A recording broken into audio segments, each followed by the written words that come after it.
O tema que eu queria trazer para a gente hoje diz assim: ser pouco com Deus é tudo que você precisa. Quando eu falo a palavra pouco, o pouco é relativo, tá? Porque se eu olhar o Lucas aqui, né, o nosso tocador, ministro de louvor, ele toca violão.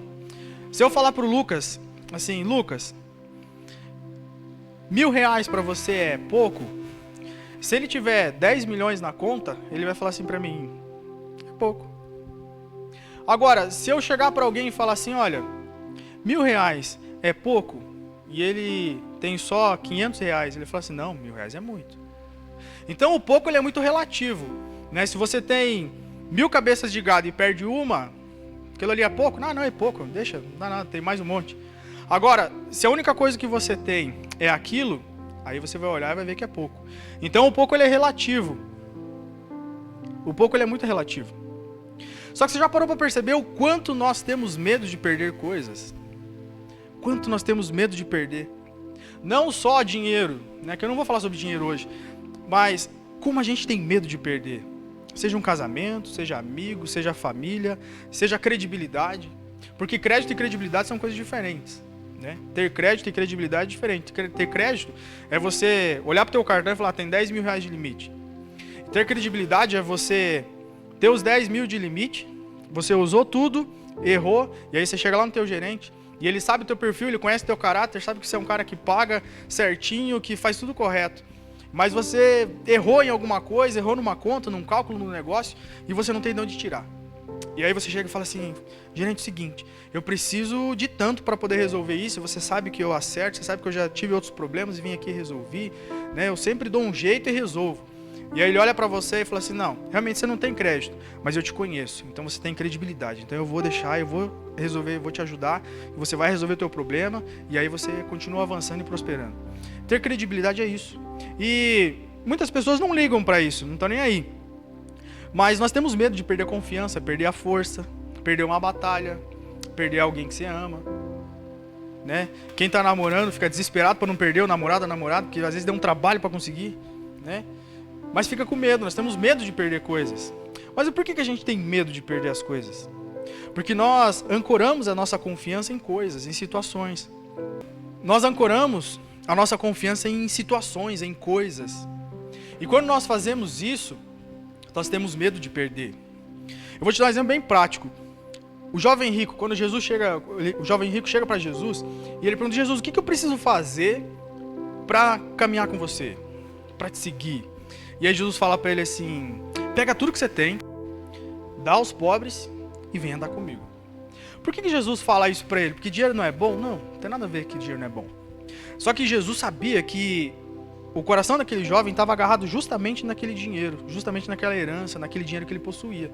E a partir do momento que ele estava agarrado com o coração dele naquilo, ele não ia conseguir viver aquilo que Jesus queria. Ele não ia conseguir olhar a Jesus como a base, como a sustentação dele.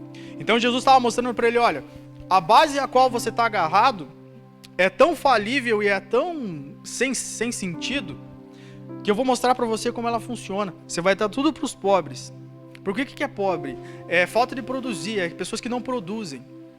E aí Jesus fala assim: ó, dá para eles, porque eles não têm um pensamento de guardar e nem de multiplicar, então eles vão gastar tudo. E você vai ver que aquilo que você tem, que você se baseia hoje, não é nada. Então Jesus queria mostrar para ele que existia uma base maior, que existia uma base muito mais consolidada que ele podia se agarrar, que era Jesus. E Jesus queria levar ele num outro nível, não só do que ele tinha. Porque ele achava que o que ele tinha era muito, mas Jesus olhava: cara, isso aí não é nada. Você não sabe o que você tem na mão, você não tem nada na mão. Por isso que eu falei para você que o pouco é relativo, depende da ótica pela qual você está enxergando. Então nós temos uma tendência muito grande, né, ou um medo muito grande de perder. Temos um medo grande de perder. Eu lembro até hoje. Eu estava fazendo um curso preparatório para um concurso do Banco do Brasil. E nessa época eu tinha um Golzinho, era o único carro que eu tinha. Gente, o medo que eu tinha de perder aquele carro, porque eu não tinha dinheiro para pagar seguro, nessa época não era muito caro o seguro. E esse carro eu gostava muito dele, porque era o primeiro, né? E aí eu fui para esse concurso, pro curso, lá na Marechal, no centro, e a partir das 19 horas você podia parar o carro na Marechal. E eu deixava o carro lá, com medo de que roubassem, né? E aí eu ia pro curso, e uma noite eu desci, acabou o curso, eu desci, e eu fui procurar o carro, e eu não vi o carro. Gente, eu falo pra você, aquele dia tem um sobrinho nosso que fala assim, que escorreu o coração. Um dia ele levou um susto e falou, escorreu meu coração. E aquele dia meu coração escorreu, literalmente. Gelou assim, de cima a baixo, eu falei, cadê meu carro? E eu olhava para um lado, eu olhava para o outro e não via o carro. E aquilo foi me batendo uma angústia, um desespero, porque era a única coisa que eu tinha. E aí, de repente, saiu um caminhão que estava parado numa fila paralela e o carro estava atrás e eu não tinha visto.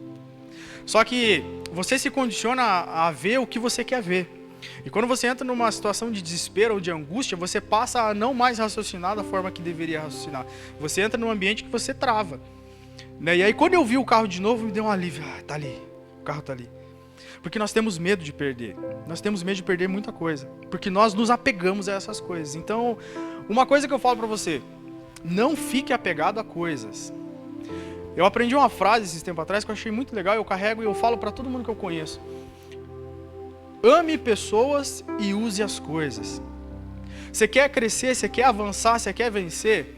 Ame as pessoas e use as coisas. Mas o que você mais vê por aí, em qualquer área, seja ela financeira, independente da área, seja por cargo político, por qualquer coisa, você vê pessoas sendo usadas e coisas sendo amadas. Quando Jesus fala assim, olha, o dinheiro não é o problema. Jesus fala assim, o amor é o dinheiro, é a raiz de todos os males. Quando você aprende a usar as coisas e não amá-las, você pode perder, você pode não ter, que aquilo não vai fazer diferença para você. Porque você não vive por causa daquilo, porque aquilo é passageiro. Você tem um carro A, daqui a pouco você troca, você tem um carro B, e se você perder aquele carro A ou o carro B, você sabe, não, daqui a pouco eu consigo de novo, daqui a pouco eu levanto, porque se eu conseguir até agora, eu vou conseguir de novo. Então nós não podemos nos prender a coisas, para que isso não venha nos trazer mal. A gente vive num mundo que é muito consumista. Né? Tudo que você olha, seja na TV, seja na internet, através de youtubers, tudo tem uma técnica para prender a tua atenção e te motivar a comprar. Justamente por que eu estou falando isso para você? Para que você seja uma pessoa livre, para que você comece a entender que o pouco que você tem, aquilo que você acha que é pouco, é suficiente para que você possa crescer, para que você possa avançar, para que você possa prosperar. E esse mundo que nós vemos consumista, ele nos faz ter essa necessidade de ter coisas, de buscar muitas coisas. Só que às vezes você busca algumas coisas e você não sabe nem o porquê que você está buscando aquilo. Às vezes é porque você viu alguém ter, porque você viu alguém conquistar, porque você viu alguém almejar aquilo, e aí você, não, eu preciso disso, eu tenho que correr atrás disso. Aí chega uma hora que você para, por que eu estou fazendo isso? Sabe, porque foi gerada uma necessidade em você de ter, seja porque alguém tem, porque você achou legal. Por isso que eu falei no começo, não se preocupe em ser melhor do que alguém. Porque às vezes você vê alguém lá na tua empresa, lá na tua escola, não sei onde você tem um convívio mais ativo, mas você vê alguém lá num nível e você acha bonito aquilo e você quer estar naquele lugar. Mas às vezes você não sabe se você foi chamado para aquilo. Às vezes você foi chamado para algo muito maior e você fica às vezes travado naquilo que você quer, às vezes não sabe nem porquê. Às vezes a gente almeja cargo, propriedade, mas a gente não sabe o propósito que a gente está buscando aquilo. Às vezes você correu tanto atrás de uma situação, de algo, e aí quando você consegue aquilo, a motivação vai embora. Parece que aquela alegria, toda aquela, sabe, euforia de conquistar, some. Porque na verdade você não tinha um propósito pelo qual você estava buscando aquilo. Você estava estudando tanto uma coisa, mas às vezes você não sabia nem o porquê que você estava fazendo aquilo, só porque você achou bonito, porque você achou legal. Mas na hora que você alcançou, aquilo parece que perdeu o sentido para você. É porque você não entendeu o propósito pelo qual você estava buscando aquilo. Então nós temos que entender o propósito pelo qual nós fazemos as coisas. Você tem que saber o que é importante para você. E aí uma coisa que eu até falei para alguém esses dias. Eu falei, o que você está esperando para dar o primeiro passo? O que você está esperando para desenvolver um talento que você já tem? Eu falei, você está esperando o cenário ideal? Porque o cenário ideal nunca vai acontecer. Às vezes a gente fica esperando o cenário ideal para que as coisas aconteçam, e eu falo para você, nunca vai existir um cenário ideal. Nunca vai ter uma condição perfeita para você fazer o que você quer fazer. Por isso que quando eu parei com essa frase, eu entendi que realmente o que nós precisamos para fazer algo é o que você tem na mão agora. O cenário ideal é o agora que você tem. É isso que você precisa para avançar, para fazer o que você tanto sonha. Porque às vezes a gente pensa assim, eu quero abrir uma empresa, e aí eu preciso de ferramenta, eu preciso disso, eu preciso daquilo, eu preciso daquele outro, eu preciso daquele outro, daquele outro, daquele outro. Mas na verdade o que você precisa é você. O que você precisa primeiro é acreditar em você, que você pode, que você é capaz, que você consegue estudar, que você consegue fazer. Às vezes, olha, eu lembro quando eu vim para a igreja, eu era um tímido em alto nível, elevado à nona potência de não sei quanto. Eu era muito tímido, era muito vergonhoso. Era muito demais, gente, você não sabe. Quem conhece sabe, mas quem não conhece não tem noção do negócio. Só que assim, tudo pode mudar. Só que você tem que acreditar em você, você tem que saber que você, se você está aqui, você pode fazer. Se você está aqui, na condição que você está, você pode fazer. Eu conheço pessoas, eu conheci um cara, quando eu estava fazendo um concurso nessa época, eu conheci uma história, né, saiu até na televisão e tal, de um rapaz que ele morava na rua, ele era catador de papel, enfim, ele não tinha uma casa, ele morava na rua, literalmente. E ele começou a ver alguns lugares que jogavam livros e tal, e um dia ele se deparou com uma apostila de concurso. Eu acho que foi do Banco do Brasil mesmo. E ele pensou assim, poxa vida, se todo mundo consegue, eu também posso conseguir. Se todo mundo alcança, eu também posso. Eu sei ler, eu consigo pensar. E ele pegou aquela apostila, vendeu algumas coisas e conseguiu pagar a inscrição dele e começou a estudar. Começou a ler. Tudo que ele achava que estava... Ele leu o edital, tudo que ele achava que era relacionado ao assunto, ele começou a ler. Ele começou a buscar conhecimento e foi estudando e chegou o dia da prova. E aí no dia da prova ele faz aquela prova e fica naquela ansiedade. Falei, daí, o que será que vai acontecer? Eu sei o que será que vai dar? Será que eu consegui? Será que eu não consegui? Naquela euforia. E aí sai o resultado. Pasmem, ele saiu em primeiro lugar no edital. Isso não é uma mentira, é uma história real. Sabe por quê? Porque ele não parou para ver o cenário ideal. Ele entendeu que com o pouco que ele tinha, era o suficiente que ele precisava para avançar e chegar onde ele queria. Então, às vezes, eu e você, o que a gente faz? A gente fica buscando o momento ideal para fazer as coisas. O momento ideal é agora. Quando Jesus chega para Pedro e fala assim, Pedro, você pescou a noite inteira, né? Você não pegou nada, né? Não pegamos nada, estamos lavando a rede já, largamos o bet, chega, por hoje já deu. Sou pescador antigo, mas olha, nunca me aconteceu isso de não pegar nada. E aí Jesus olha para ele assim, então faz o seguinte, pega essa rede, volta lá de novo e lança do lado direito. Eu imagino que Pedro olhou assim e falou assim, você entende de construção, eu sou pescador. Só que algo que o Pedro teve uma sacada sensacional, ele reconheceu quem era Jesus. Ele sabia que a autoridade que havia em Jesus e o conhecimento que havia em Jesus fazia com que a condição que ele estava vivendo naquela hora, a situação que ele estava vivenciando, se tornasse nada. Porque ele fala assim para Jesus, olha, eu já pesquei a noite inteira, fiz tudo o que tinha que fazer. Entendo do mar, e essa hora aqui se eu for, eu sei que não dá peixe, mas sobre a tua palavra eu vou lançar a rede. Sabe, às vezes a gente ensina algumas coisas aqui, e uma coisa que eu tenho falado muito, não adianta você ter um carro, você ter gasolina no carro, estar com a chave na mão, ter carteira, saber dirigir certinho. E ir lá para o centro ou ir para a praia de a pé. Não tem sentido você fazer uma coisa dessa. Porque você tem tudo na mão para o quê? Para avançar, para ir, para chegar onde você quer chegar. E aí nós temos a palavra de Deus, nós temos a Bíblia, você pode carregar no celular, você pode ter de papel, você pode de várias formas. Você pode ouvir em audiobook. Só que não adianta você saber de tudo isso aqui e não colocar em prática, não colocar em ação para que isso se manifeste na tua vida.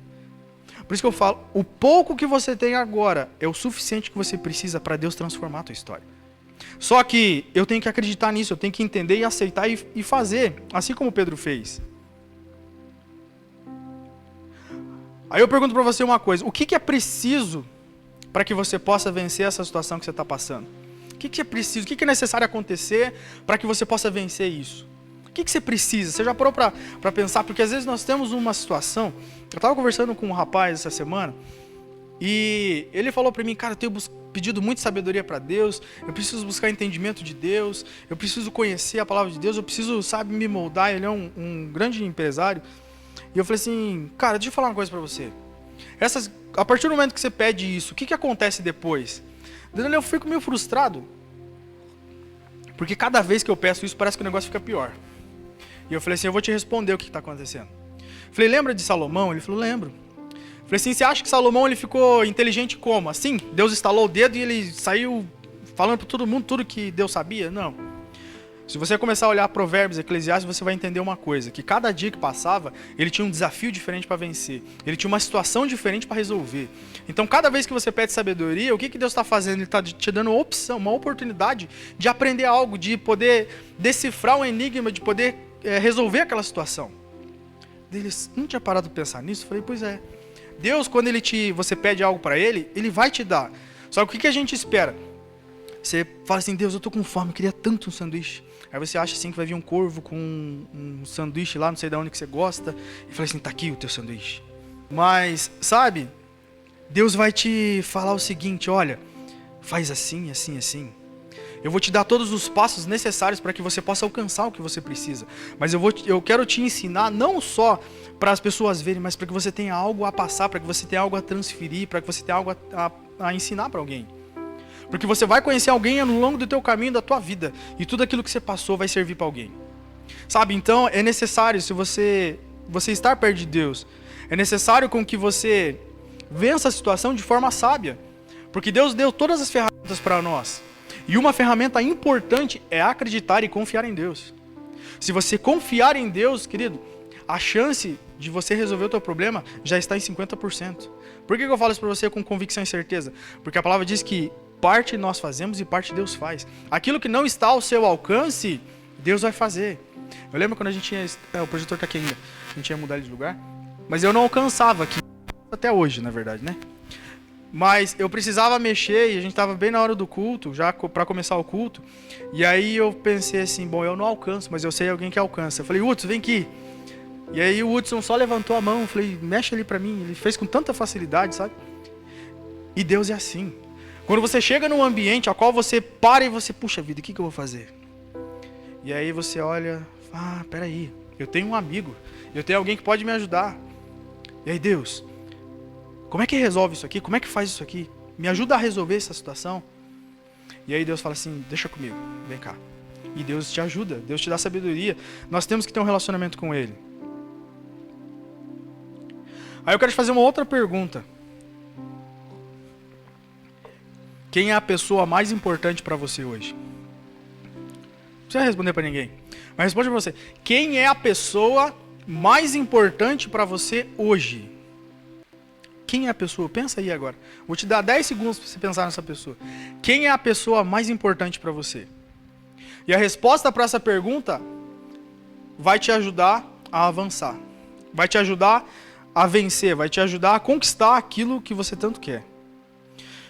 Porque a pessoa que você tem mais importante dentro do teu coração, você tem que valorizar ela, você tem que investir nela, você tem que olhar para todos os dias para ela com um olhar de carinho, com um olhar de amor, com um olhar assim de, poxa vida, você errou, mas você pode fazer melhor. Sabe, quem é a pessoa mais importante para você hoje? Se você falou a sua esposa, seu esposo, sua namorada, qualquer outra pessoa, seu pai, sua mãe, não deveria ser essa pessoa. Não deveria ser essa pessoa. Essa pessoa, ela tem que ser pelo menos a segunda. Falando fisicamente, né? Em primeiro sempre tem que ser Deus, né? Mas eu estou perguntando para você em pessoas naturais. Sabe quem é a pessoa que você deveria amar? A primeira pessoa que tinha que ser a mais importante de toda a tua história? Você. Porque para que você possa ajudar alguém, para que você esteja altamente capacitado para ajudar alguém, você tem que estar bem. Qual que é o nosso problema? Muitas vezes que a gente quer ajudar as pessoas, mas nós não temos condições de ajudar a nós mesmos. Às vezes você quer levar uma palavra para alguém, mas você mesmo está moído, sabe, detonado. E aí a única coisa que você vai saber fazer é levar aquilo que está dentro de você, aquela tristeza, aquela angústia, sabe, aquela insatisfação, aquela decepção porque não alcançou, porque não conseguiu, porque foi largado. Então a primeira pessoa, a pessoa que tem que ser mais importante para você, primeiro é você mesmo. Você tem que se amar. Primeiro você tem que se amar. Primeiro você tem que se entender. Primeiro você tem que se corrigir. Primeiro você tem que se fortalecer. Para daí você ir até alguém. A palavra diz assim: é melhor andar em dois do que um. Porque se um cair, o outro ajuda a levantar. Agora pensa. Dois que estão fracos, debilitados, que não têm força para nada. Se um cair, o que vai acontecer com o outro? Vai ser puxado junto. Porque você não tem condições para fazer, para segurar, para suportar, para poder fazer. E sabe por que às vezes a gente se frustra? Justamente porque a gente tenta ajudar em áreas que a gente não está preparado para fazer. Porque a gente tenta fazer coisas que não está ao nosso alcance de fazer. Porque a gente acha que fazer muita coisa é o que vai resolver e não vai. Às vezes o pouco é o necessário. Quero que você abra a tua Bíblia no livro de Juízes. Juízes capítulo 7, versículo 1. Diz assim: Jerubaal, isto é, Gideão, e todos os homens que estavam com ele se levantaram de madrugada e foram acampar perto da fonte de Arode. O acampamento dos medianitas ficava no vale, no lado norte, perto do monte Moré. O Senhor Deus disse a Gideão: Você tem gente demais, e por isso não posso deixar que vocês derrotem os medianitas. Se eu deixasse, vocês poderiam pensar que venceriam ou que venceram sem a minha ajuda. Está entendendo como Deus ele sabe lidar com a gente? Deus conhece aquilo que está dentro do nosso coração. Provavelmente Deus ele já tinha sondado o coração de Gideão, e não só o dele, mas o de todas as pessoas. E nós temos uma tendência muito, maravilhosa, se eu puder dizer isso, de fazer um pedido para Deus, e aí quando Deus dá, você olha para você assim: eu sabia que eu era capaz, eu sabia que eu conseguia sozinho, eu sabia que eu ia resolver esse negócio. E aí esquece, poxa vida, mas se Deus olha, mas fui eu que ajudei, fui eu que fiz, fui eu que resolvi. Mas isso não vai fazer Deus se afastar de você, tá? Você pode ficar tranquilo.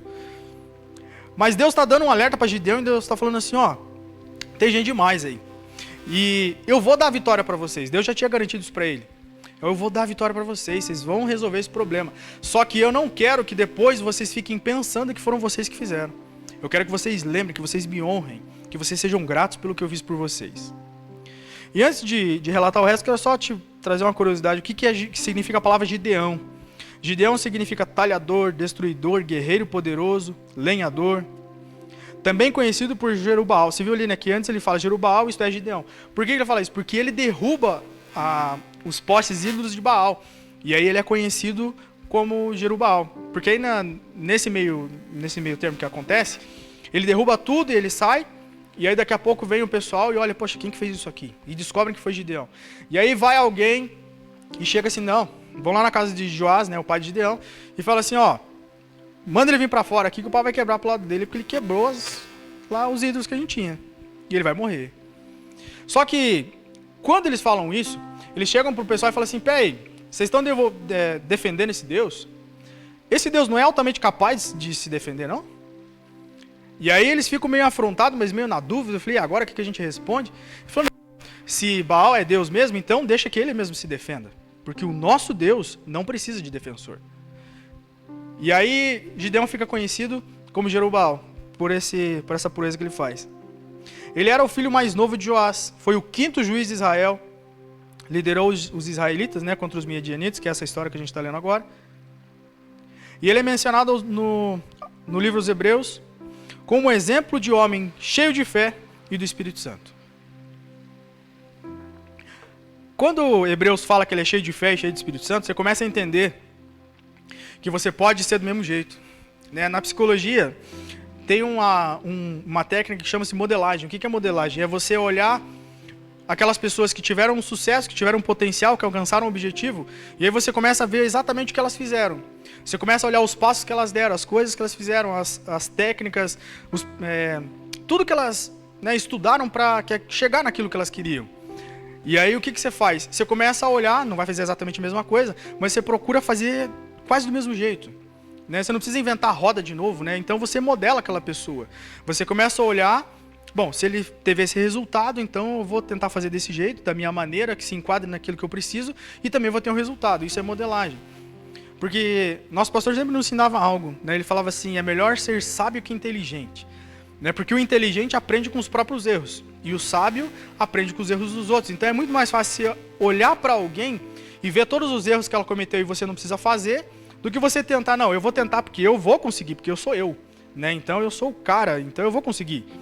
Não precisa fazer isso. Né? Evite erros, evite pisar em lugares que você não precisa, porque alguém já pisou lá. E deu ruim, não funcionou. Né? Então, quando a palavra diz que ele foi um homem cheio de fé e cheio do Espírito Santo, eu vou buscar saber o que eu posso fazer para ser cheio de fé e cheio do Espírito Santo. Porque você vai ver na história que Gideão tinha muito, né? Deus fala, ó, tinha muitas pessoas, tinha muita gente no teu exército, então vamos enxugar esse negócio aí. Tem muita gente. Eu quero só pontuar algumas coisas para você de Gênesis 6, para você entender a história que acontece ali quando ele guerreia. Em Juízes no capítulo 6, no versículo 1, diz o seguinte: de novo, novamente, os israelitas fizeram o que o Senhor reprova.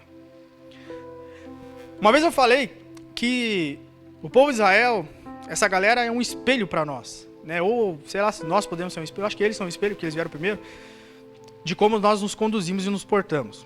Porque esse texto fala assim, novamente, de novo, os israelitas fizeram o que o Senhor reprova. E quando eles fazem isso, o que acontece? Durante 7 anos ele os entregou nas mãos dos medianitas. Sabe, muita coisa que eu e você vivemos, não é porque Deus é ruim, porque Deus é carrasco, é porque Deus é amor, mas eu estou vivendo desse jeito. Deus é amor e o país inteiro tem pessoas morrendo, sabe, a gente tem uma facilidade de terceirizar o problema muito grande. O ser humano é fantástico para fazer isso. Já começa lá do jardim, né? Já vem da matriz. Já começa a terceirização da culpa. Mas quando esse texto fala de novo, os israelitas fizeram o que reprova o Senhor, você vê que eles só ficaram cativos por 7 anos, por quê? Porque eles fizeram o que desagrada ao Senhor.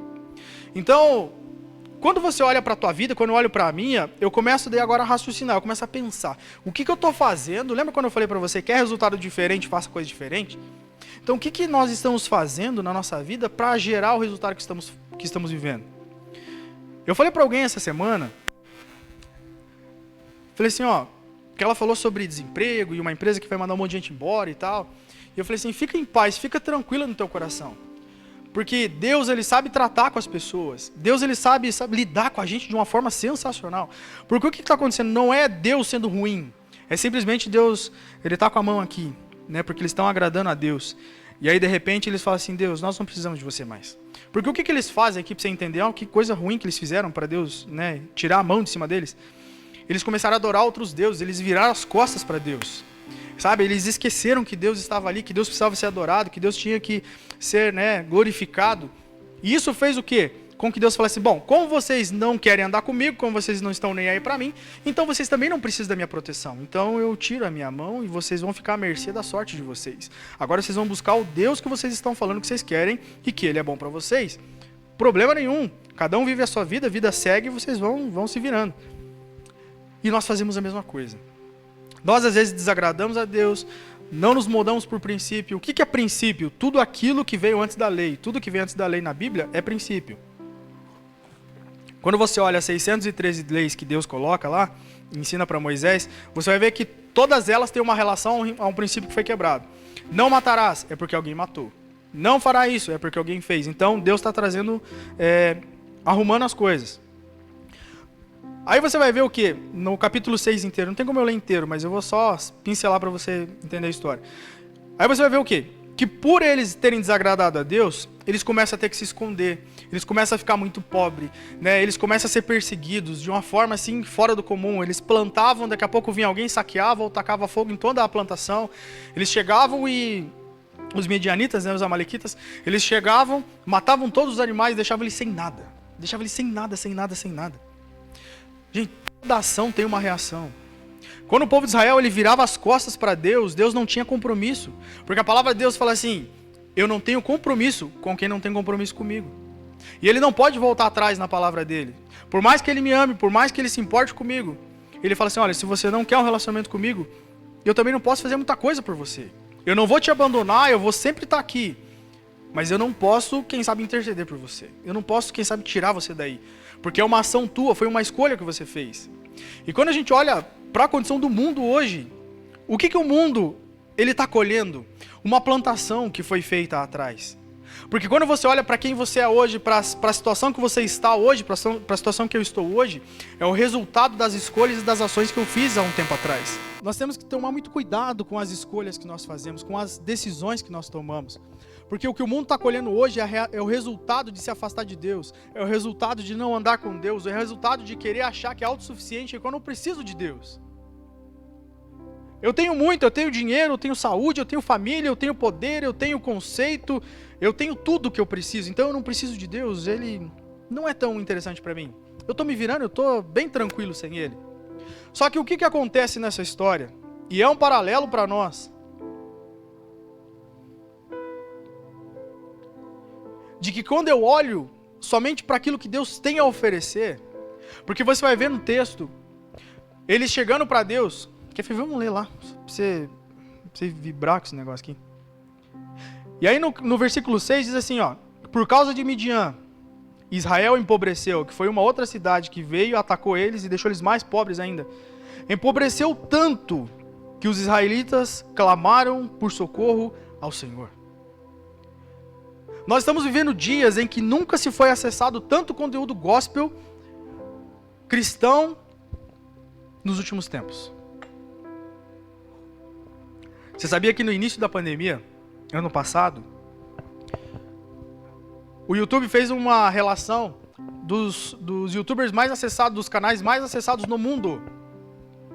E os canais mais acessados do mundo foram canais cristãos, canais de igreja, de alguém que estava falando da palavra de Deus, de alguém que estava falando quem era Deus, um Deus de esperança, um Deus de amor, um Deus que resgata. Sabe qual é o nosso problema? Que a gente olha para Deus somente a hora que o balde virou. Somente quando as coisas estão ruins, somente quando tudo não tem mais para dar certo, aí a gente olha para Deus. E a gente fala, não, mas eu não sou assim. A gente é assim desde o começo. Sempre foi assim. Pode mudar, mas é assim que funciona. Quando a gente olha para esse versículo, a gente entende o quê? Que o plano de Deus nunca foi que nós sofrêssemos. O plano de Deus, desde o início, desde Adão e Eva, nunca foi que você vivesse humilhado, que você vivesse perseguido, escravo. Esse nunca foi o plano de Deus. Nunca foi. Quando você vai para Jeremias 29, 14, do 11 ao 14, você vai ver o que Deus falando, bem sei eu os pensamentos que tenho a vosso respeito, pensamentos de paz e não de mal, para dar o fim que desejais. E aí o texto continua, e se vocês me buscarem, se vocês me invocarem, eu me deixarei ser achado por vocês. E aí eu vou fazer e vou começar a ouvir, mas se vocês começarem a orar, sabe? Deus sempre tem o melhor plano para nós. Só que quem que impede o crescimento? Aquela pessoa que você tem que amar. Aquela pessoa que tem que ser a única não, mas a mais importante para você, que é você mesmo. Essa pessoa pode sabotar todo o projeto de Deus na tua história. E isso acontece com Israel. Porque eles começam a tratar Deus como um Deus, assim, um amuleto de sorte. Se você for lá para 1 Samuel 4:8, eu não vou ler, mas eu só vou pincelar a história. Eles estão num campo de batalha, estão vivendo, já tinham perdido uma vez uma batalha, estavam a ponto de perder a outra. E aí alguém lembra, poxa vida, mas estamos perdendo. Vamos fazer o seguinte, lembrei de algo. Sacada sensacional, vai dar certo. Lembra da arca. Pega a arca, que a arca da aliança, ela representava o quê? A presença de Deus no ambiente. Então, sempre que a arca era colocada num campo de batalha, eles venciam, porque era Deus intercedendo e guerreando por eles. Eles tinham força, eles tinham determinação, e Deus intercedia com anjos, enfim. O mundo espiritual ia a favor deles. E aí alguém tem uma sacada nesse texto de 1 Samuel 4:8, e fala assim, olha, vamos lá buscar a arca. Busca a arca, que eu tenho certeza que os filisteus vão perder essa guerra. Eles estão cantando a vitória, mas eles vão perder. Só que algo acontece, Deus falou, olha, eu não quero mais ser tratado desse jeito. Vocês estão me usando como um instrumento para ganhar o que vocês querem, e vocês esquecem de mim. E aí os filhos de Eli, Ofni e Finéias, vão lá e trazem a arca, os filhos de Eli. Só que Eli era um sumo sacerdote, só que os filhos de Eli eram uns caras assim, totalmente, altamente depravados. Eles eram sacerdotes, mas não desenvolviam o papel deles. Eles faziam tudo de errado, o pessoal trazia sacrifício para ser oferecido a Deus, eles comiam o sacrifício, eles faziam a maior bagunça. E você já vai entender por que eu estou falando isso para você. E o que acontece? Quando os israelitas veem a arca chegando, eles dão um grito assim de euforia, que faz com que os filisteus escutassem e ficassem até preocupados. Poxa, o que aconteceu que eles estão tão alegres assim? E aí quando eles descobrem que a Arca da Aliança estava lá? Porque isso aqui, gente, pra você ter uma noção, os israelitas estavam usando algo santo, estavam usando a presença de Deus em favor para atender uma necessidade, um capricho deles. Quem não temia a Deus tinha mais temor do que eles, porque quando eles entenderam que a arca estava entrando lá, eles não temiam ao Deus de Israel, mas eles sabiam quem era o Deus de Israel. E eles temeram. Eu falei, puxa vida, e agora? O que vai acontecer com a gente? Nós vamos perder agora, não vai dar ruim pra gente, não vai ter o que fazer. Aí no versículo 9 do capítulo 4, os filisteus falam o seguinte: lutem agora, ó filisteus, como nunca fizeram antes, pois de outra forma tornar-se-ão seus escravos, tal como eles já foram nossos escravos. E no 10 fala, e os filisteus lutaram desesperadamente, e Israel foi novamente derrotado. Sabe, gente, nós temos alguém com a gente que pode fazer você vencer qualquer batalha, vencer qualquer luta. Mas sabe qual é o problema? Que a gente trata a Deus como se não fosse nada. Deus, ele passa a ser a última opção. Olha, se não der certo isso, não der certo aquilo, então aí eu vou até Deus. Mas os filisteus fazem algo que os cristãos deveriam fazer, que eu e você temos que fazer. Eles falam, lutem agora, filisteus, como se nunca tivessem feito antes. Sabe, o vitimismo te impede. As desculpas te impedem. Achar que você é o patinho feio te impede. Sabe o que nós temos que fazer? É falar, não, eu vou lutar com todas as minhas forças, eu vou fazer de tudo que eu puder, mas eu não vou desistir, eu não vou parar, eu não vou deixar essa situação me engolir. Mas eles não fizeram isso, porque eles estavam achando assim, não, Deus tem a obrigação de fazer. E aí no versículo 11, fala assim, e a arca de Deus foi capturada, e Ofni e Finéias foram mortos. Por que esse texto ele evidencia Ofni e Finéias? Porque eles eram sacerdotes, eles faziam de tudo de errado. Tudo de errado. Só que quem que precisava carregar a presença de Deus? Eram os sacerdotes. E isso nos traz um alerta, porque se nós carregamos a presença de Deus, nós temos que fazer isso em santidade, porque senão isso pode gerar a nossa morte. Se nós começamos a carregar as coisas de Deus, fazer as coisas de Deus do jeito errado, sem buscar a santidade, sem buscar viver a palavra, ferindo princípios, querido, é melhor que nem começasse a fazer. Porque isso pode gerar a tua derrota. E Deus está falando, olha, eu matei os dois. Justamente porque eles fizeram tudo de errado. E chegou uma hora que a minha paciência acabou. Não houve arrependimento, não houve mudança. Porque há esperança para todo mundo. Há uma oportunidade para todos nós. Enquanto eu e você estamos aqui vivos, tem uma oportunidade de se arrepender, de voltar atrás, de fazer diferente. Mas eles continuaram brincando, eles continuaram fazendo tudo errado. Aí se você quiser ler depois quem foram Ofni e Finéias, leia 1 Samuel 2, 12 ao 26.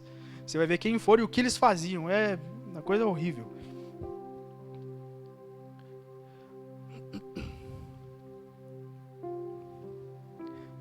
Nunca façamos o que Israel fez. Só lembrar de Deus quando não tem mais outro recurso. Eu vi um vídeo, eu e a minha esposa. Eu mostrei para ela um vídeo de um missionário, um jovem missionário, Luca Martini. Eu acho que muitas pessoas conhecem ele. E ele foi para a África. Ele foi ministrar lá. E antes de ministrar, o pessoal falou para ele assim, ó, vamos numa vigília. E aí ele fez assim, eu sou crente, né? Não vou passar feio, né? Vamos lá. Só que a vigília deles é diferente, eles foram durante o dia. E a África é um lugar bem quente, né? Muito quente, né? Ele relata assim de uma forma que eu fiquei com calor na hora. Mas é muito quente. E eles começam a andar, e ele pensa assim, poxa vida, não vai chegar a esse lugar nunca. E ele começa a reclamar, gente, não tem uma sombra nesse lugar. E eles não param de andar sem água, sem comida, sem nada, sem paninho para colocar no joelho, nada. Eles vão lá e todos alegres, cantando, glorificando. E eles chegam no lugar de adorar o Senhor. E aí ele começa a entender uma coisa. Por que será que eles oram tanto? Entendendo? Ele começa a questionar uma coisa. Por que eles oram tanto? Ele pergunta pro pastor lá. Pastor, por que esse pessoal ora tanto desse jeito? Como é que eles conseguem ficar tão motivados, né? Eles não param. E porque uma coisa que chamou a atenção dele era a intensidade com que eles faziam aquilo. Porque às vezes você vai para uma vigília, você vai para um momento de oração, você ora uma hora, ora duas, daqui a pouco você já vai perdendo o pique, já vai ficando com preguiça, já vai levantando. E eles não, eles pegaram no embalo assim e foram embora. Horas orando. E aí o pastor fala algo para ele, fala assim, olha, eu vou te explicar o porquê. Porque vocês não entendem no Brasil, mas eu vou tentar te exemplificar. Você sabe que esse povo aqui é um povo muito sofrido, eles têm muita dificuldade, eles passam por muita coisa. E a única esperança que eles têm é Deus. Eles não têm outra alternativa, não é que nem vocês no Brasil, que vocês têm infinitas oportunidades, infinitas chances de fazer qualquer coisa. Se não der certo, tem o pai, se não der certo, tem a mãe, se não der certo, tem o amigo, se não der certo, tem o empréstimo, se não der certo, tem isso, tem aquilo.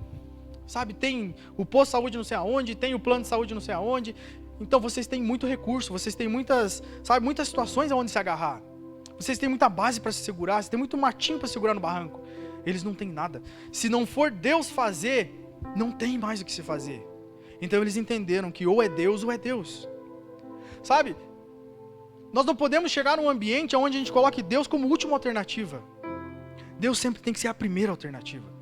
E aí eu falo para você, quando você tem muita coisa, quando você tem muito recurso, você acha, não, Deus ainda não precisa entrar na jogada. Deus não precisa entrar no negócio. Deus não precisa caminhar. Não, fica aí, Deus pode ficar descansando. Mas eles não tratam Deus assim. Nós não podemos fazer como Israel fez. Nós não podemos fazer isso. Deus, ele não é o nosso amuleto de sorte. Eu falo uma frase que ela é real e se a gente colocar ela em prática, porque se as pessoas só olharem para as mãos de Deus, para aquilo que Ele pode oferecer, eles podem perder tudo que Deus é. Quem olha só para a mão de Deus, para aquilo que Ele tem, para as bênçãos, para as coisas que podem ser alcançadas, pode perder quem Deus é.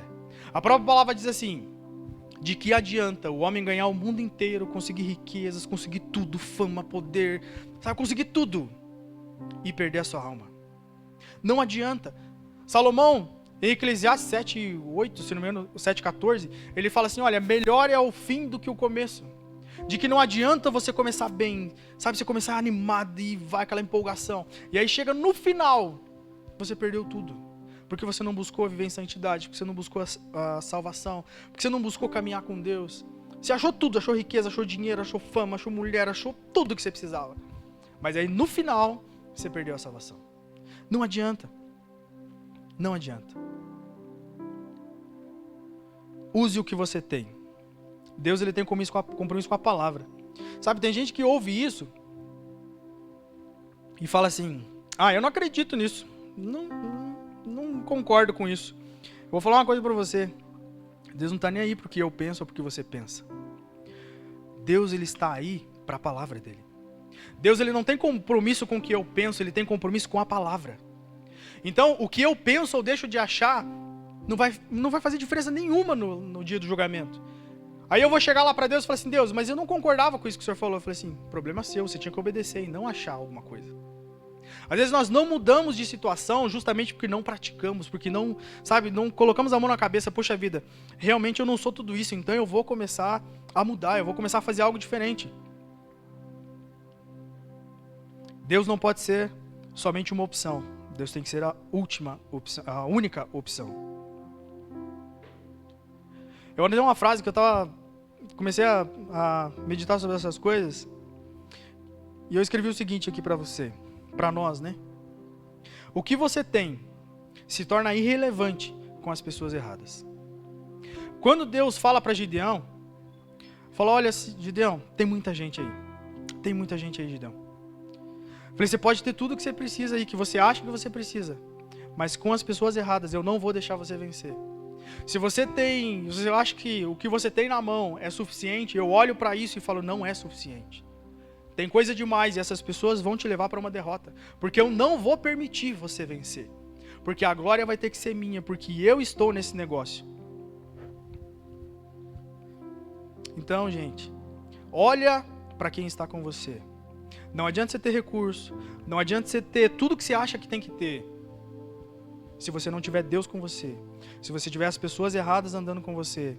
Gente, às vezes as pessoas acham que perdoar alguém quer dizer que você tem que caminhar com essa pessoa a vida inteira. Não precisa. O perdoar é você liberar aquela mágoa, é você liberar aquele sentimento que estava te arrastando para o inferno. Para algo que estava te matando. É a mesma coisa você falar assim, olha, eu quero que o Lucas passe mal, aqui tem um laxante. E eu quero que o Lucas passe mal. E aí sabe o que eu faço? Eu tomo, esperando que ele venha passar mal. Vai acontecer alguma coisa? Não vai acontecer comigo, né? Mas com ele não. Por quê? A mágoa funciona do mesmo jeito. A mágoa é um veneno, é uma coisa ruim que eu tomo, esperando o outro passar mal, esperando o outro se dar mal. Isso é mágoa, e nós não podemos ter isso, porque isso vai acabando vai nos martirizando, vai nos enfraquecendo, vai te deixando cada vez mais fraco. Então, honre ao Senhor, ande com Ele, porque é tudo que você precisa, você não precisa de mais nada. Nós amamos questionar a Deus para tentar justificar as nossas falhas. Quando vai em Juízes 6,13, Gideão fala uma coisa para o Senhor. Ah, Senhor, Gideão respondeu, se o Senhor está conosco, por que aconteceu tudo isso? Onde estão todas as maravilhas que os nossos pais nos contam quando dizem, não foi o Senhor que nos tirou do Egito, mas agora o Senhor nos abandonou e nos entregou nas mãos de Midian. Gente, o que tem de gente hoje falando assim, se Deus é amor, então por que está acontecendo isso? Se Deus é amor, por que tem gente morrendo? Se Deus é amor, por que tem gente passando fome? E eu lembro de uma história na hora. Tinha um barbeiro e ele estava cortando o cabelo de um cristão. E aí ele faz uma pergunta para o cristão. Falei, cristão, é o seguinte, se Deus é amor, por que tem guerra, por que tem gente morrendo, por que tem doença, por que tem tanta injustiça, por que isso, por que aquilo? Ele começa a fazer um monte de pergunta. E aí ele para, pensa e não tem nada para responder. Ele falou, o que eu vou responder para esse cara? E ele fica triste, porque ele não tem uma resposta. Só que quando ele sai da barbearia, muito triste, desanimado, porque ele não tinha como defender o seu Deus, né, justificar o porquê que aquilo acontecia, passa um rapaz na frente da barbearia, com cabelo longo, uma barba grande, e aí ele para, olha para aquilo e já sei, Deus deu uma resposta para ele. E aí ele volta para a barbearia e fala assim, eu já sei, já tenho uma resposta para você, mas antes eu quero falar algo para você. E ele falou, fala então, eu não acredito que barbeiros existam. E aí o barbeiro olha indignado, como você tá louco? Eu acabei de cortar teu cabelo, fiz tua barba, deixei ser bonitinho. Como você pode falar uma coisa dessa? Não, eu não acredito. Mas por que você não acredita? Qual a base que você dá pra isso, pra me falar isso? Você está me vendo aqui. Eu falei assim, eu não acredito, porque agora mesmo eu tava ali na porta e passou um cara cabeludo, barbudo. Se existissem barbeiros, cabeleireiros, ele não tinha nem a barba grande, nem o cabelo grande. Então ele falou assim, cara, você tá me tirando, você tá achando que eu sou bobo? Eu falei, é muito simples, ele vem aqui, senta na minha cadeira, eu corto a barba dele, aparo a barba, corto o cabelo, se ele achar necessário, e resolve-se o problema. E ele falou assim, então, Deus é do mesmo jeito. Deus existe, Ele está à disposição de todos, Ele nunca mudou e nunca saiu do lugar. Mas as pessoas não vão até Ele para que a vida seja transformada, mudada, para que eles tenham uma nova esperança. Sabe, é muito fácil você terceirizar a culpa. É muito fácil você botar a culpa em alguém. Ah, porque é o sócio, porque é não sei quem, é porque é a gripe e é não sei o quê. É muito fácil. Mas o que eu estou fazendo para que a realidade mude? O que eu estou fazendo para que essa condição venha a ser diferente? Existe uma colheita. Se deu ruim até agora, se está ruim até agora, vamos plantar semente diferente, vamos começar a fazer coisas diferentes, vamos nos doar em oração, em santificação, vamos começar a mudar a rota para que a gente possa fazer algo diferente.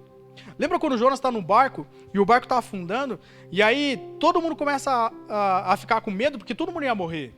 Todos que estavam no barco iam morrer por causa de quem? Por causa de Jonas. Então assim, o que está acontecendo hoje no mundo, no país, em todos os lugares, é a reação de alguém. Ou alguém sabe de muitos alguém. E está afetando quem está ao redor. Então o que nós podemos fazer para que essa coisa mude? O que nós podemos fazer para essa situação mudar? Primeiro passo é começar, é fazer. Do jeito que está, na condição que tem, do jeito que tem, com o que tem na mão. Ah, mas o que eu tenho? Eu tenho a fé, eu tenho a oração, então coloca isso para funcionar. E você vai ver o que Deus começa a fazer. Você vai ver Deus se voltando, porque Deus faz isso com eles erram um monte. Mas quando eles reconhecem as duras penas, e às vezes nós fazemos a mesma coisa, quando eles reconhecem e lembram que existe um Deus, Deus fala, beleza, agora eu vou resgatar vocês, agora eu vou fazer algo por vocês, porque vocês vieram até mim. A sua condição não determina o seu destino. Juízes 6:15 diz, ah, Senhor, respondeu Gideão, como posso libertar Israel?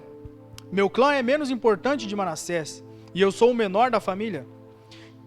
E aí Deus fala para ele assim, eu estarei com você, respondeu o Senhor, e você derrotará todos os medianitas como se fossem um só. A única coisa que eu e você precisamos é confiar e acreditar que Deus pode nos ajudar. É falar, Deus, me ajuda. Quem sabe eu deixei Deus de lado toda a vida. Quem sabe eu vi algo que eu achava que era autossuficiente e eu deixei Deus de lado, não fui mais falar com Ele. Mas Ele não está preocupado como você vai chegar, porque qual que é a nossa reação como ser humano? Porque nós temos uma interação com pessoas, e a nossa interação com pessoas, ela reflete diretamente como nós nos relacionamos com Deus. Se você chega em pessoas e essas pessoas, quando você faz algo para elas, elas te repelem, elas te ignoram, elas te descartam, o que você imagina que Deus vai fazer? A mesma coisa. Então nós, através do nosso relacionamento natural, nós jogamos isso para Deus. Você quer ver uma coisa? Alguém que fala que é ateu, alguém que se julga ateu. Esses dias eu fiz uma prova e bate. Todas as pessoas, não vou dizer todos, mas a maioria, né? Para não dizer que eu estou sendo muito assertivo, mas a maioria das pessoas que se julgam ateus, a maioria deles tem um problema com o pai. Ou foi rejeitado, ou foi abandonado, alguma coisa aconteceu no relacionamento de pai e filho, e ele não consegue mais olhar para Deus como um pai. Ele acha que Deus é o pai carrasco, é o Deus que abandonou, é o Deus que deixou, é o Deus que detesta ele, porque nós pregamos que Deus é pai, então na cabeça dele, pai é isso. Esse é o perfil de pai que ele tem na mente dele. E aí eu falei com uma pessoa, com uma mulher, ela falou assim, olha, meu filho fala que ele é ateu, ele não acredita em Deus e tal. E eu fiz uma pergunta para ela, eu falei assim, escuta, teu filho tem dificuldade ou tem um problema de relacionamento com o pai dele, não tem? Ela olhou para mim bem rápido assim, tem. Eu falei, é por isso que ele não acredita em Deus. Porque ele vê o perfil do pai dele em Deus. Sabe, ele vê então o nosso relacionamento com pessoas, ele afeta diretamente como nós vamos olhar para Deus, como nós vamos ter um relacionamento com a pessoa de Deus, com a pessoa do Espírito Santo, com a pessoa de Jesus. Então assim, a condição a qual nós estamos não determina o destino. Porque se Gideão fosse olhar para a situação dele, porque eu não contei toda a história de Gideão, mas ele estava malhando trigo num lugar que era de malhar uva, de espremer uva. Mas por que ele estava fazendo isso? Às vezes a gente falava que era porque Gideão estava se escondendo, porque ele estava com medo, mas na verdade ele estava sendo estratégico. Então nós temos que ser estratégicos numa guerra. Eles estavam vivenciando um ambiente de guerra. Ele estava sendo prudente, ele estava num ambiente, mas dentro do coração dele, quando o anjo chega para falar com ele, ele entende, poxa vida, a minha tribo é a menor, o meu povo aqui não vai dar conta de guerrear, não vai dar conta de vencer. Só que Deus fala assim, olha, se você estiver comigo, se você acreditar em mim, se você, acreditar no potencial que eu estou vendo em você, porque Deus declara para ele, você é corajoso, você é forte, porque Deus está vendo ele sendo estratégico naquela hora. E às vezes quando a gente enfrenta uma situação, enfrenta um problema, qual é a nossa reação primeiro? Ah não, eu não posso, não vai dar, eu sou assim mesmo, não vai funcionar. Minha mãe já falava que eu nunca ia conseguir, que não ia dar certo. A nossa reação é o quê? Justificar pelo que as pessoas falaram, e nós esquecemos da verdade que Deus tem para mim, que Deus tem para você. Então acredite, o pouco que você tem na mão é necessário, é fundamental, é só isso que você precisa, se você estiver com Deus. E Gideão aceita e acredita nisso. E aí ele toca a buzina, chama a galera, e se juntam lá 22 mil. E aí Deus fala assim, Gideão, é muita gente, vamos dar aí uma filtrada nesse negócio. E aí Deus fala assim, pergunta pra galera assim, quem tá com medo ou tá na dúvida, vai embora. Desses 20 e poucos aí, sobrou só 10 mil. Sobrou só 10 mil. E aí Gideão acho que olhou assim e falou, não, mas ainda dá, né? 10 mil, ainda dá pra brigar bastante. E aí Deus fala assim, não, Gideão, mas ainda tem muita gente. Vamos dar uma filtrada de novo? Ainda tem muita gente aí que não é interessante para aquilo que eu quero fazer. E aí Deus fala assim, Gideão, seguinte, vai lá no lago, quem beber a água lambendo, são esses que você vai separar esses aí. E aí Gideão faz o que Deus mandou. Vai lá toda a galera, uns se jogam na água, outros, faz tripulia, mas aí 300 lambem a água nas mãos. E aí Deus fala para ele assim, é com esses aí que você vai resolver o problema. É com esses que eu vou te dar vitória. É com esses aí. Às vezes Deus deixou você chegar onde você está. É justamente para ele mostrar o quão grande ele é e o quão capaz ele é de tirar você de lá. Porque se ele simplesmente resolver as coisas, ou fizer algo para mim e por você, numa hora que está tudo de boa, você não vai entender que foi ele que fez. Você não vai ver, você não vai reconhecer, você não vai olhar e falar, puxa vida, realmente foi Deus que fez, olha, podia ter resolvido antes. Não precisava nem estar passando por isso, na verdade, se eu estivesse andando em relacionamento com Deus. Porque lembra de Adão e Eva? Adão e Eva estão lá no jardim, bem bonito deles, vão lá e desobedecem. Desobedecem e comem o fruto. Beleza. Aí Deus desce no outro dia. Eles se escondem e Deus desce e pergunta para eles assim, Adão, onde você está? Eu tô te falando isso por quê? Porque independente de eu me afastar de Deus, de eu pecar contra Deus, de eu fazer tudo de errado, Deus nunca vai esquecer de mim, Deus nunca vai esquecer de você. Ele sempre vai estar ali, no mesmo horário, no mesmo lugar, esperando o encontro. Mas quem se afasta? Adão e Eva. Eles se escondem. Aí alguém pergunta, mas ele não sabia? Claro que Deus sabia onde eles estavam. Mas o que Deus está representando naquela hora que ele fala, Adão, onde está? É que tinha sido rompida uma ligação espiritual entre Deus e eles, a qual eles não conseguiam mais sentir a presença, a qual eles estavam desligados de Deus. E aí o nosso pecado nos afasta de Deus, mas nunca afasta Deus da gente. Eu estou falando isso para você porque hoje a tua vida pode mudar, você pode ser transformado, as coisas podem ser diferentes. Se você colocar Deus como prioridade, como colocar Deus como a única opção na tua história, isso pode mudar. A tua condição pode ser revertida. Se estiver com medo, Deus te faz ver. Por que eu anotei isso aqui? Porque em Juízes 7, eles já estão os 300, eles já vão para onde Deus mandou, ó, vai para tal lugar que os filisteus vão estar lá. E aí Deus fala o seguinte, naquela noite, o Senhor Deus disse a Gideão, levante-se e ataque o acampamento dos medianitas. Eu já dei a vitória a vocês. Querido, quando Jesus ele vai para a cruz, ele fala assim, está consumado, não tem preço mais nenhum para pagar. Todo problema. O que vocês têm que fazer? Acreditar, confiar e caminhar comigo. Só isso. Ele fala, olha, no mundo vocês vão ter dificuldade, no mundo vocês vão ter aflições, mas eu venci. E aí no 10, diz assim, mas se você estiver com medo de atacar, desça até o acampamento deles, leve por lá o seu ajudante. Você vai ouvir o que eles estão dizendo e então terá coragem para atacar o acampamento. Querido, se você está sem coragem para avançar, Deus hoje está falando para você assim, não fica com medo, eu estou com você. Não tenha medo, eu estou andando com você. Não tenha medo porque eu estou com você. Ele é capaz de te dar um sonho, só para você entender, para você ter convicção. Uma vez eu estava num lugar, e na rua, Deus usa uma pessoa para falar comigo. Ele falou um monte de coisa, aquilo que eu estava perguntando e questionando com Deus e tal. E aí eu falei, Deus, eu quero uma resposta. Porque eu queria saber se realmente essa pessoa que o Senhor mandou, foi você que mandou. E aí 3 dias depois, ou 3 noites depois, eu tenho um sonho, e eu sonho com essa mesma pessoa. E aí tinha um carro atravessa na minha frente no sonho, e eu fico muito indignado com aquilo, e eu acompanho o carro, e quando eu vejo ele para na frente de uma igreja, num ambiente em Pinhais, ali que eu conhecia. E ali antigamente realmente era uma igreja. E Deus mostra, fui eu que mandei. E Ele me mostra essa pessoa no sonho. Então Deus é capaz de te mostrar se você ainda estiver com dúvida. Simplesmente porque Ele é Deus. Recursos demais podem fazer você sair do plano de Deus. Eu não vou ler esse texto, mas depois você olha em Juízes no capítulo 8, no 26, 27 ali, 24 também. Gideão vence os filisteus, ele faz tudo o que tinha que fazer, resolve o problema.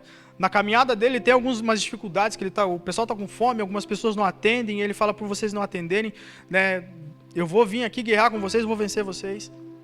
Mas no final de tudo, o pessoal, o que os israelitas queriam? Eles queriam o quê? Que Gideão chefiasse eles, guiasse eles, fosse o líder deles, o governador deles, o rei deles. Mas o que sempre Deus bateu na tecla? Quando o povo rejeita Samuel, Deus fala assim, olha, Samuel, não fica triste não. Eles não estão rejeitando você, eles estão rejeitando a mim. Então deixa que eu vou dar o rei que eles precisam. E aí Deus levanta um domador de mulas para cuidar dos israelitas, para ser rei deles. Sabe? Deus, Ele tem o melhor, mas também Ele sabe lidar quando a gente é teimoso, Ele sabe fazer as coisas quando a gente, sabe? Mas o que acontece nesse texto aqui?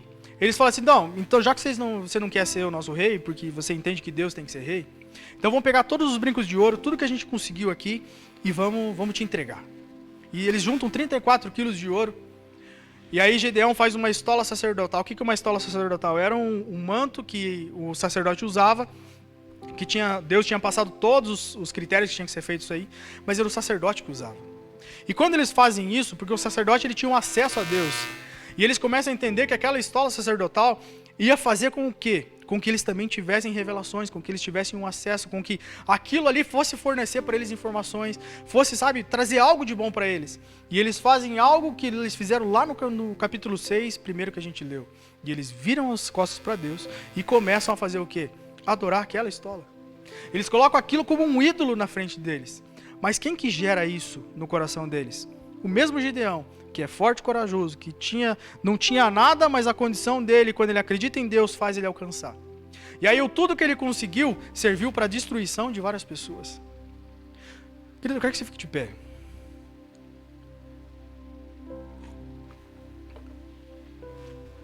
Você pode, eu não quero que você entenda mal, eu não quero que você entenda que você não precisa de nada na terra, que você tem que ser um miserável, que você não pode ter nada. Não, pelo contrário.